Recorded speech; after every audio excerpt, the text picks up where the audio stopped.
Mes chers compatriotes, Monsieur le Président de la CENI,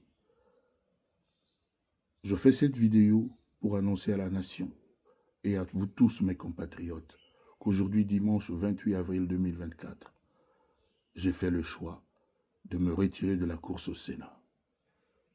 Tous mes compatriotes, vous savez l'amour que j'ai pour notre nation. J'ai toujours eu envie de servir le Congo, même autrement que par la musique.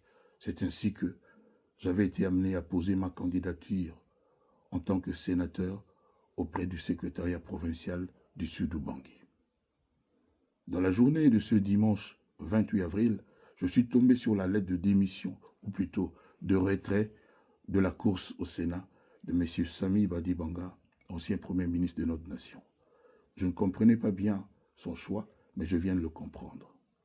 Aujourd'hui, 28 avril 2024, l'Assemblée provinciale dans le Sud-Ubangui, mes chers compatriotes, s'est vidée de tous ces députés provinciaux, tous séquestrés chez certains présidents de certains partis politiques qui, de surcroît, exercent des fonctions dans notre pays.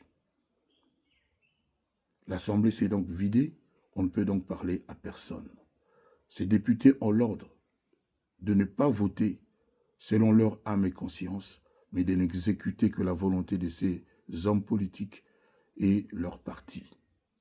C'est ainsi que j'ai préféré me retirer de ce simulacre de vote parce qu'il n'y a pas de scrutin. J'avais pensé jusque-là que le sénateur était quelqu'un de digne, élu honnêtement. Il n'y a pas d'honnêteté, il n'y a pas de vote libre. Ça se passe comme dans les westerns en Amérique.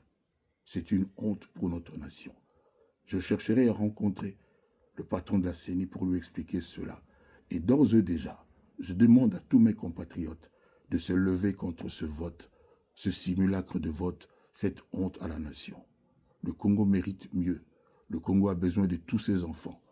Le Congo a besoin que les sénateurs qui sont censés contrôler l'action du gouvernement, voter des lois pour que le Congo avance, le fasse librement, en âme et conscience. Je me retire et je demande à tous les députés provinciaux dans le Sud-Ubangui de se souvenir que ce sont des hommes.